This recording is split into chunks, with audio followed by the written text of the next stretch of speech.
Hey everyone, this video is about AWS EBS. Okay,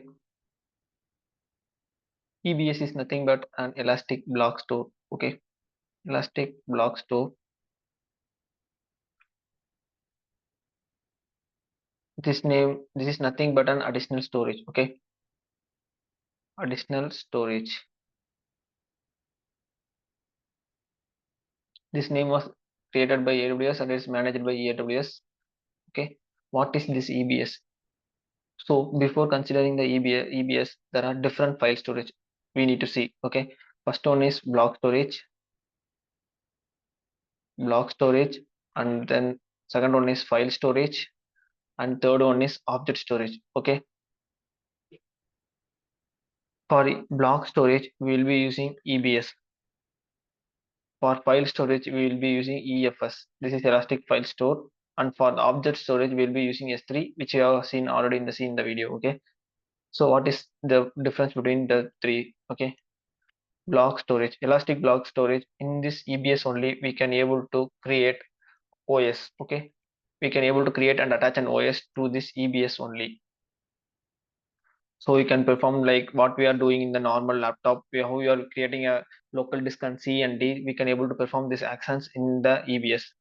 So then what is EFS? EFS is elastic file storage, which is like if you want to use same file size, consider if you are having a different EC2 or different servers. Okay, servers like one, two, three different servers, which three servers has to can't speak to the same data, means you can create an EFS and you can attach to different servers so that all the servers can able to speak to a single data, guys.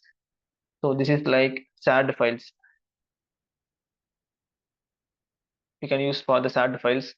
So the next one is object storage, which is an S3. Here we will be mostly S3 will be dealing with the web interfaces.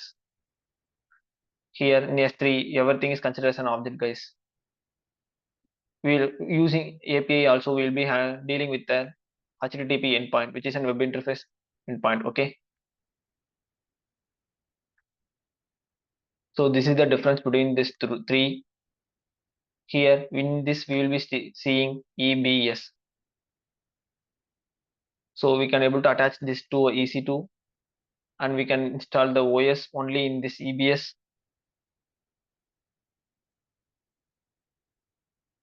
Okay, so let's see the in-depth of EBS, guys.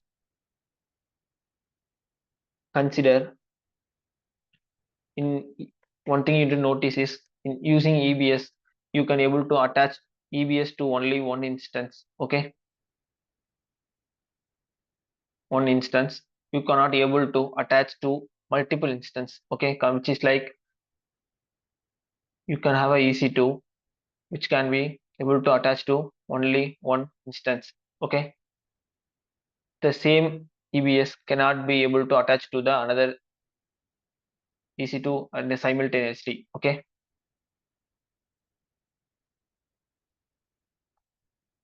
but nowadays EBS have a multi support instance, multi attached support instance. Okay,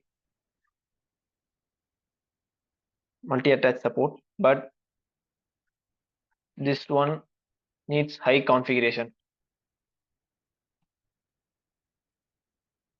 and it has its own downsides and drawbacks and advantages. But we can able to attach to multiple EC2 the same EBS. Okay,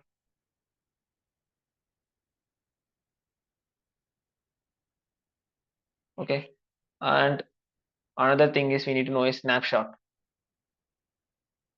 Snapshot is nothing but a backup.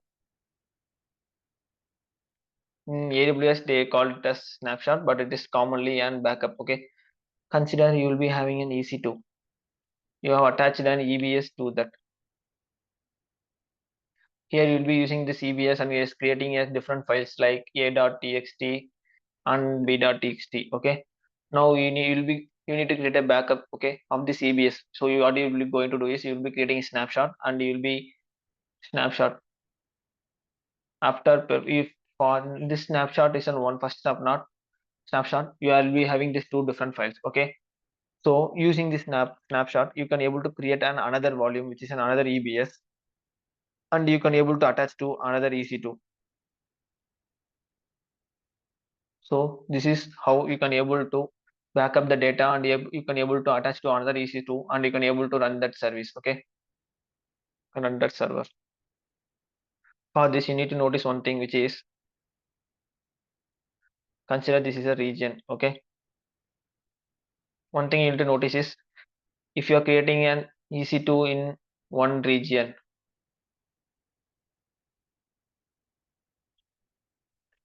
under one availability zone. Okay, here is one availability zone. The same attach the EBS you are creating and attaching should be also in the same availability zone, guys.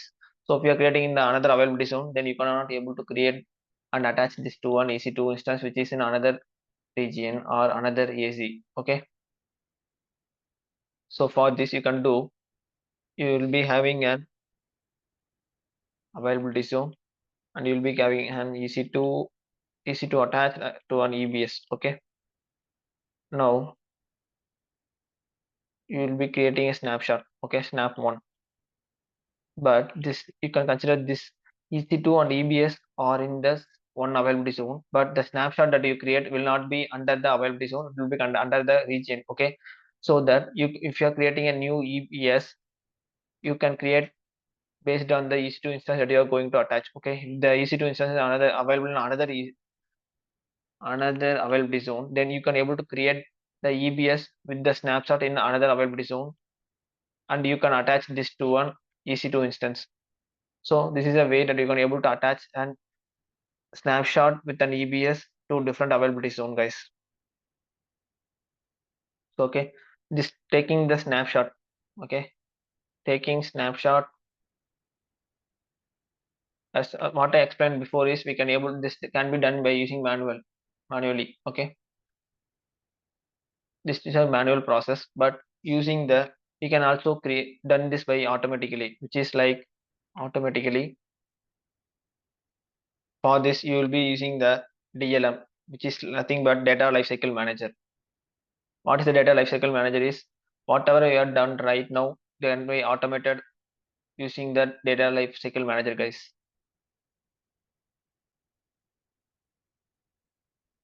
Using this you can able to automate backup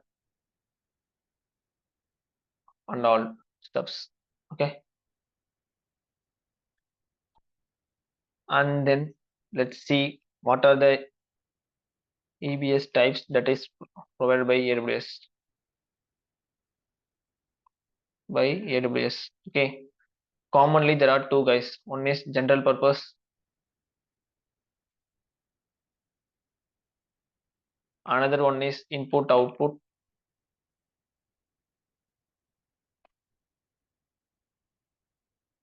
extensive operations. Okay, these are the two that is provided by AWS. In the general purpose, they will be providing GP3 and GP2. Here they will be providing IO1 and IO2. Okay, so let's see, here in this GP1 and GP2 and the IO1 and IO2, if you are going with the normal, which is like normal instance server with the less amount of transaction, which is like amount of transaction, common amount of transaction, which is nothing but input and output, guys. So for that you can able to use in the most scenarios you can able to use with the GP2 and GP3. But when you are moving to IO1 and IO2, you will be having high cost. First thing is, but the speed will be high for the inputs and output data requests. Okay, here in the general purpose, and in the all of this you will be going to see only the two important stuffs. One is throughput, another one is maximum IOPS. So I will explain you a simple example. Okay, first one, IOPS. Here in the documentation you can see, in the, this is an AWS EBS documentation where you can see this is a general purpose volumes, and here you can see that IOPS volume. Okay, there are two different volumes in this provided by AWS, but here in the general purpose we'll be having two different, which is a GP3 and GP2, and in IOPS you'll be using IO2 and ION. Okay, here you can see the use cases which commonly that you can use cases. Based on this you can able to choose whether which one you need to going to choose. Okay, for this general purpose they will be providing 1 GB to 16 TB terabytes, and for the provision IOPS they will be providing up to 4 to 16 TB. Okay, the things that we need to consider is the maximum IOPS per volume and the maximum throughput per volume. Okay, here it's mentioned like 16 kilobytes IOPS. Okay, which means that here it's mentioned like 16,000 IOPS for GP. For you can see like for GP2 general purpose they are mentioned like 16,000 IOPS with 64 kilobytes per operation, right? 16,000 IOPS with the 16 kilobytes. Okay, which is like for per second it can able to handle 16,000 input and output operations. Okay, which is like this. If this is an EBS, it within 1 second it can be able to perform 60,000. Okay, so then how you can see how fast it could be. Okay, for this 16,000 IOPS which is per second, under this 16,000 for 1 second it is going to transfer up to 16 kilobytes. Okay, 16 kbs. So if you're considering for 16,000, then it will be going to be how it will be going to be 1000 mbps mb per second. Okay, then this is what they will be mentioned in the throughput, which means that in 1 second how much data it can able to transfer, how much data. Okay, throughput refers to the data it can able to transfer. Okay, in here they mention like 1000 mbps per second per volume, which is like for per second 16,000 operation is one, 16,000 input and output. For this they will be having 1000 mbps, which means that per second for 16,000 seconds it can able to transfer 1000 mbps per second, guys. So this is the one. Input output refers to the speed of the data. Throughput refers to the amount of data that can transfer. Okay, amount of data. So this is the common difference between these two. If you note this, then you can able to choose which one you need to be going to choose the one, guys. So this is the two things that you need to consider. For others the same, the maximum throughput that can be able to transfer using the GP3 itself 1000 mbps, and which is like it's considered like 1400 or 40,000 mbps can able to transfer, but it can mention like maximum throughput of 1000 mbps, which it can come under 1000 mbps only, guys. So for the GP2 it will be handling 250 mbps per second, but you can see the IO2 is like you can you can mention like this is like a 2,56,000, guys. So for per second you can able to try input on you can the volume EBS can able to handle 2,56,000 input and output operations with the size of 16 kilobytes, guys. So it can able to transfer up to 4,000 mbps per second, which is like 4,000 mbps MB per data per second it can able to transfer for this IO2. So ION basically it is 1000 mbps. So this is how you can able to calculate this IOPS and throughput. You need to understand the simple thing, which is IOPS is a speed and throughput refers to the amount of data, guys. So this is the thing that you need to understand when you are going with an EBS, guys. In another thing that you need to understand, one thing is, so EBS, right? EBS will be attaching this to an EC2 instance. So once you are attaching the, consider if you are creating EC2 instance, you will be creating with an 8 GB of EBS. Okay, Now, if the 8 GB is not enough for you, then you can able to increase this to a particular amount that you need. Okay, if you can increasing to the 100 GB or 20 GB, consider for 20 GB. If you're moving from 8 GB to 20 GB, we can. It's possible to increase, but when you are try to decrease the size to 8 GB, it's not possible, guys. It's not possible with the same volume. Okay, it's not possible with the same volume. Okay, you need to understand this one thing. Another thing is an instance store.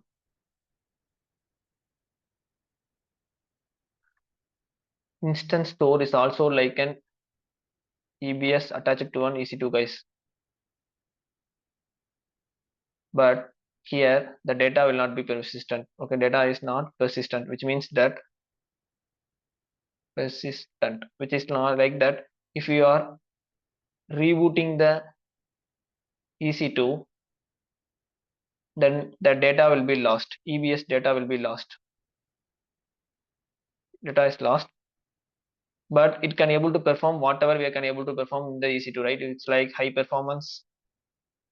It's there, and it can be physically attached to the EC2 server. Everything can be possible, but the data is not persistent, guys, because when we are creating an EC2, it will be in the EC2 server. Okay, host. Okay, by default EBS will be in the different host. Whenever you are creating the EC2, there is a concept called NIC, which is a network interface card, which is going to create, and it will be attaching to the EBS. So whenever you are rebooting the EC2, then the network interface will be able to contact only with this EBS, but the elastic instance store will not be able to connect to the EBS once it is rebooted. Okay, so that the data will be lost, and it will be connected to the new UBS, so that only we will be facing data loss. So this is how it works, guys. So thanks for watching this video.